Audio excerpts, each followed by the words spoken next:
Assalamualaikum warahmatullahi wabarakatuh.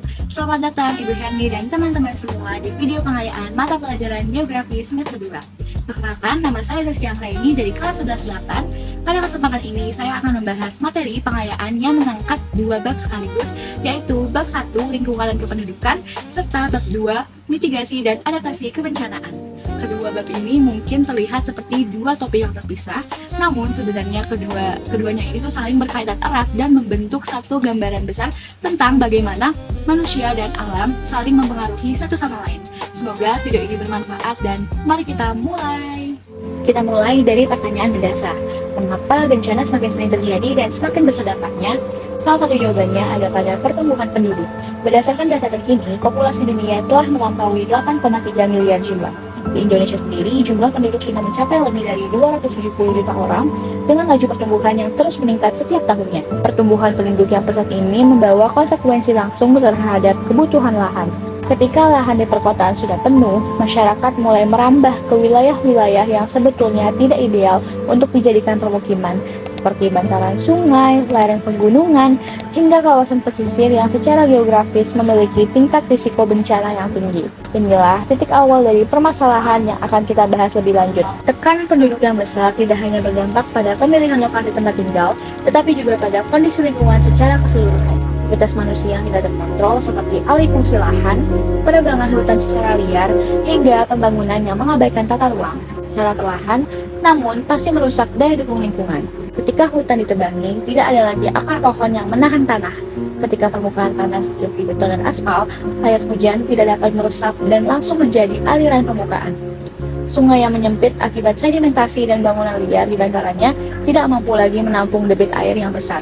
Hasilnya bisa kita lihat sendiri, banjir yang semakin parah setiap musim hujan, tanah longsor yang merenggut korban jiwa, dan kekeringan yang kian panjang di musim kemarau. Ini bukan semata-mata fenomena alam, ini adalah cerminan dari hubungan manusia dengan lingkungannya yang mulai tidak seimbang. Dari pemahaman itulah, kita masuk ke bab 2, karena ketika lingkungan sudah terdegradasi dan penduduk terus bertambah di wilayah rawan, maka kesiapan menghadapi bencana menjadi sebuah keharusan dan bukan pilihan.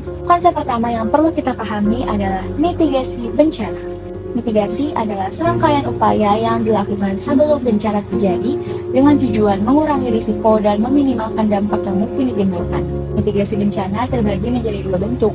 Pertama, mitigasi struktural, yaitu upaya fisik seperti pembangunan tanggul, pembuangan sabur dam untuk menahan lahar, pemasangan sistem drainase yang baik, hingga konstruksi bangunan tahan gempa.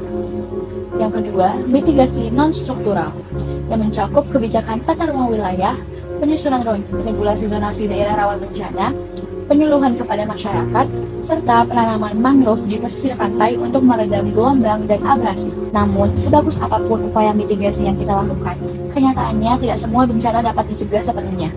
Disinilah peran adaptasi bencana menjadi sangat penting. Adaptasi bencana adalah kemampuan masyarakat untuk menyesuaikan pola hidup, perilaku, dan sistem sosialnya agar dapat bertahan dan pulih dari dampak bencana. Di Indonesia, kita bisa menemukan banyak contoh adaptasi yang lahir dari kearifan lokal maupun teknologi modern. Masyarakat di daerah rawan banjir, misalnya di sebagian wilayah Kalimantan dan Sumatera, secara tradisional membangun rumah panggung yang mengangkat lantai hunian dari permukaan tanah sehingga tetap aman saat banjir melanda. Di lereng Gunung Merapi, warga desa telah dilengkapi dengan sistem peringatan dini atau early warning system yang memberikan sinyal evakuasi jauh sebelum kondisi menjadi berbahaya. Baiklah, mari kita rangkum apa yang telah kita bahas hari ini. Pertumbuhan penduduk yang tidak diimbangi dengan pengelolaan lingkungan yang bijak akan menurunkan daya dukung alam dan memperbesar kerentanan terhadap bencana. Oleh karena itu, pemahaman tentang mitigasi sebagai langkah pencegahan dan adaptasi sebagai kemampuan bertahan menjadi dua hal yang tidak bisa dipisahkan. Bab 1 dan bab 2 bukan sekedar dua topik yang terdiri sendiri. Keduanya adalah dua sisi dari satu realita yang sama, bahwa keselamatan manusia sangat bergantung pada seberapa baik kita memahami dan memperlakukan lingkungan tempat kita tinggal. Demikianlah video pengayaan geografi yang dapat saya sampaikan. Besar harapan saya materi ini tidak hanya bermanfaat sebagai bahan belajar, tetapi juga dapat menumbuhkan kesadaran kita bersama untuk lebih peduli terhadap lingkungan dan kesiapsiagaan bencana. Apabila terdapat kekurangan dalam penyampaian, saya mohon maaf yang sebesar-besarnya. Saya Zaskia Anggraini dari kelas 11-8. Terima kasih telah menyaksikan video ini hingga selesai. Wassalamualaikum warahmatullahi wabarakatuh.